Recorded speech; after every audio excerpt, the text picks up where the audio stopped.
Hello guys, in today's class we shall learn how to draw phasor diagram of an induction motor.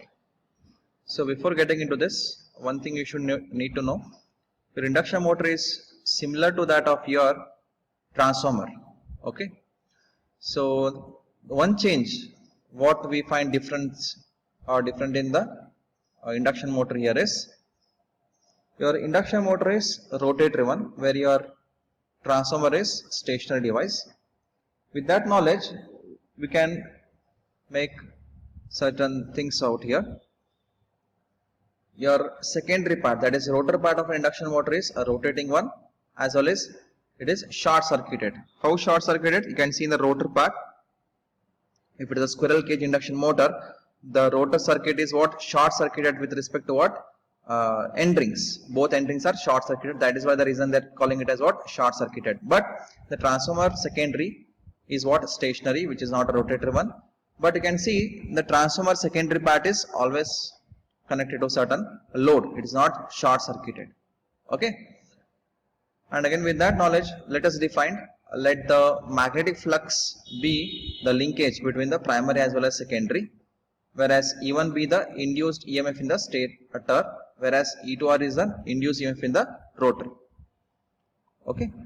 And let us also call, let R1 be the stator resistance per phase as well as the X1 be the resistance per phase in the stator part.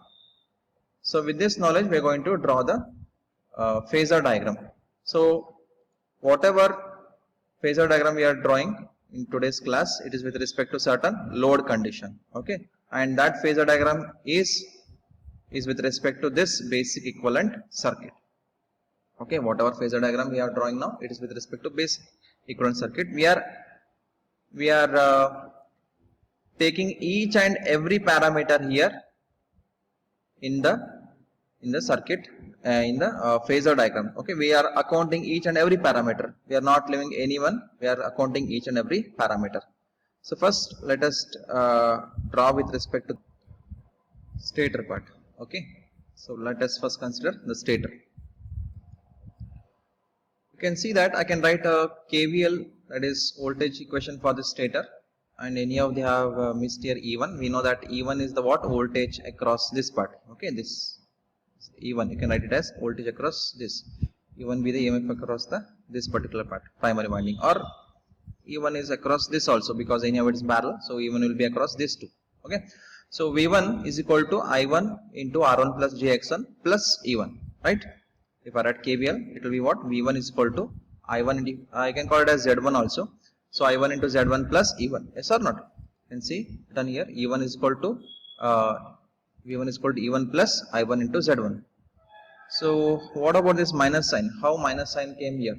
Yes, that is the question, because I told V1 is equal to E1 plus I1 into Z1, but here it is written as minus E1. How this minus came? Yes, minus is a sign which indicates that back EMF of your primary circuit, that is stator part.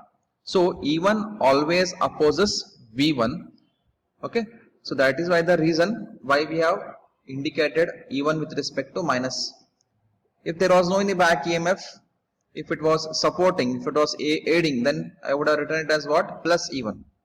Since it acts like a back EMF which always opposes the applied voltage V1, so I am writing E1 as minus E1. So the equation will be what? Minus E1 plus I1 Z1. That's why I told you, can elaborate Z1 as what? R1 plus JX1.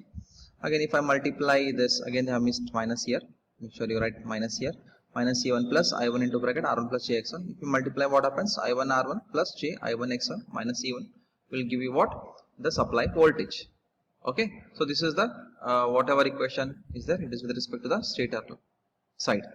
Okay, similarly, the rotor side, you can see E2R is equal to I2R into Z2R. Okay, coming to this equation, E2R is equal to I2R, it is the current which is flowing in the rotor part, I2R into Z2R. So what is Z2R? Z2R is equal to R2 plus SX2. Okay, where SX2 is nothing but what? X2R itself. Okay, Z2R is equal to R2 plus X2R. X2R is nothing but what? S into X2. So E2R is equal to what? R2 plus SX2 or R2 plus X2R. Both are same itself. You can see here it is written E2R is equal to I2R into Z2R, where R Z2R is, like I said, R2 plus JX2. Okay, Again, if you multiply here, I2 R2 plus J X2. Okay. Actually, they should have written it as X2R precisely. Okay. Not a problem. So with these two equations, one is V1 dash, other one is E2R dash, we shall try to draw the phasor diagram. Okay. So coming at the first, we have initially defined let phi be the flux which links between both primary as well as secondary. Primary here is stator, secondary here is rotor. So first I shall draw the reference. This as phi here. Make sure you write here flux phi here. They have missed here phi. So phi is my reference. So phi be the flux linking to the primary as well as secondary. And now coming to this particular part, IM part. We know that IM is flowing in the reactance part, which is causing a magnetization, which supply the magnetization. IM is the magnetizing current. So we know that magnetizing current as well as flux lie in the same line, that is overlapping on each other. So you can see IM from this point to this point, it is IM. So IM is overlapping on the flux. They have no any phase difference. Okay. Now coming to the core loss component, that is a core loss current IC, and it is flowing where R0. So basically it is a resistive one, and we know that core loss component and magnetizing current are what, 90 degrees to each other. Okay, remember it's the inductive one, this is the resistive one, so both are what, 90 degrees to each other. So that's why the reason we have drawn IC over here. This is nothing but what, it leads IM by 90 degree. Okay, here is a 90 degree IC which leads IM by 90 degree. And one thing again, I0 is what, summation of IC and IM. So I0 is the resultant of these two currents, right? So I0 I have drawn over here. From this point to this point it is I0. So I0 is the resultant of IM as well as IC. Okay. Now coming to this part, we know that I1 is equal to I0. You better write it as here I2R dash. Okay, here if I transfer I2R component from the rotor to the stator, means it will be what, here it will be I2R dash. Make sure you write it as I2R dash here. They have missed here, write it right here I2R dash. So I1 is equal to I0 plus I2R dash. Okay, so that is what we are going to show in the phasor diagram. So I1 is the resultant of what, I0 as well as I2R dash. So first we know that I1 is having certain angle with respect to the phasor phi here. So make sure you draw I1 with certain phase angle here. Any phase angle, not a problem. But make sure you draw above the head of, above the I0 itself. Okay. I1 is nothing but what? It's a current flowing in the stator part having certain power factor. Okay. Having certain power factor, phi 1 you can call. Actually, this is the phi 1 which is shown with respect to the V1 and all. Not a big deal. Draw I1 with certain angle, with certain phase angle. Make sure the phase angle of this is greater than that of this I0. Okay. And again we know that I1 is the resultant of what, I0 as well as I2R dash. So I2R dash again it's a having certain angle. Make sure you draw above the head of this I1, above the head of this, above the I1. So I2R dash is this. So I1 is the resultant of what, I2R dash as well as I0. So this is how we have got this. I1 is equal to I2R dash plus I0. Yes or not? You can see I1 is equal to I0 plus I2R dash. So with a certain default things we have drawn I1, I2R dash. Okay, any of this you understood how, why I draw IM on the phi and why IC is 90 degree and why I0 is drawn like this. So this is all you came to know, but this thing and all, just remember with a certain power factor angle phi 1 and all we have drawn here phi 1. I1 is actually lagging the voltage by certain angle phi 1 for a particular load, and I2 I dash 2R is the rotor current which is transferred to the stator part. So I1 is the resultant of I2 dash as well as I0. Okay. Now coming to this equation, like I said in the stator part, V1 is equal to what, -1 minus E1 plus I1 Z1. So I need to try to write this equation in terms of phasor here. So before getting into minus E1, let us see how, and we know that, let us see how E1 should be drawn. You can see E1 is drawn 90 degrees with respect to the IM. Why is that? Because your induction motor is inductive one, again voltage lags uh, current, magnetizing current by 90 degree. You can see voltage is lagging magnetizing current by 90 degree. Okay, it's shown here. So that's why reason we are drawing it as here the bottom 90 degrees to the IM. So E1 lags IM by 90 degree.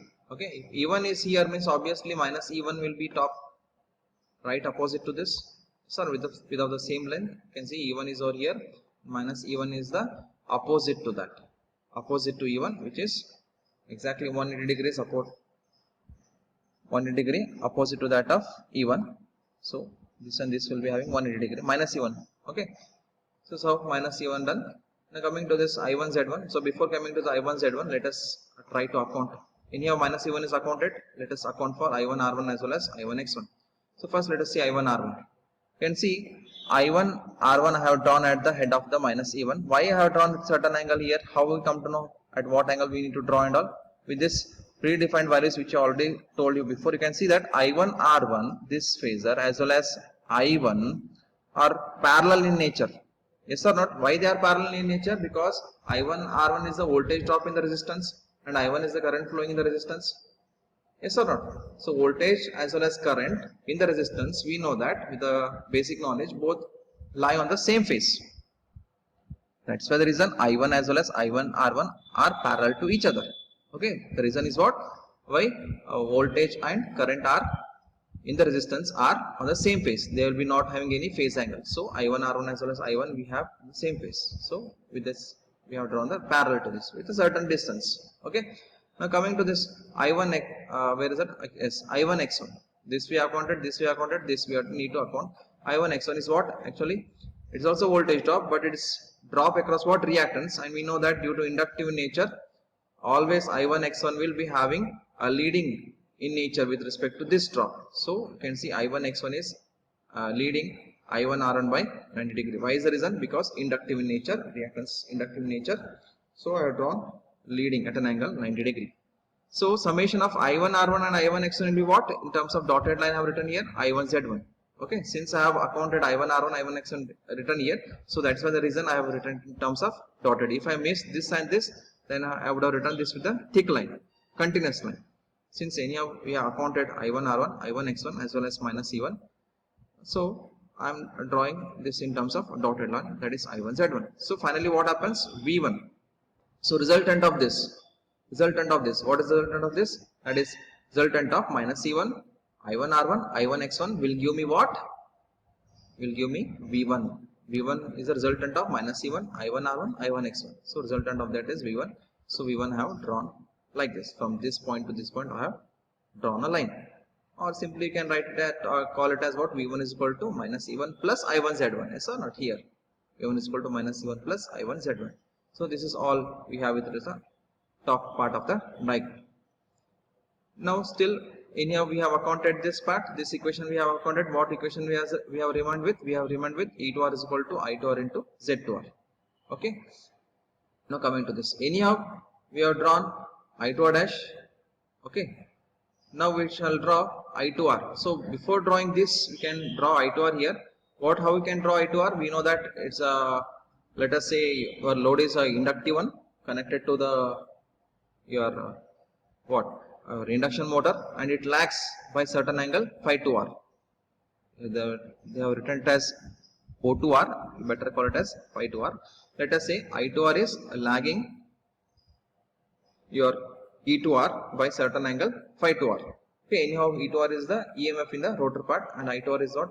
Current in the rotor part. Let us say you have connected certain inductive load. So obviously we know that in induction current lags the voltage. So I2R lags E2R by phi 2r. Okay, and again the same thing opposite to that. I2R is something about what? I2R dash. Yes or not? Otherwise I could have called it as what? Minus I2R. Just how I called it as minus E1, right? Opposite to this, I could have called it as minus I2R. But anyhow in the equation we have I2R dash, not as minus I2. Yes or not? True. That's why the reason I'm calling it as what? I2R dash or I dash 2R. Okay. Initially I told you draw with certain angle and all. The same thing you can drag it to here. Okay. Or first you can draw I2R, you can stretch again above head, can call it as what? I2R dash.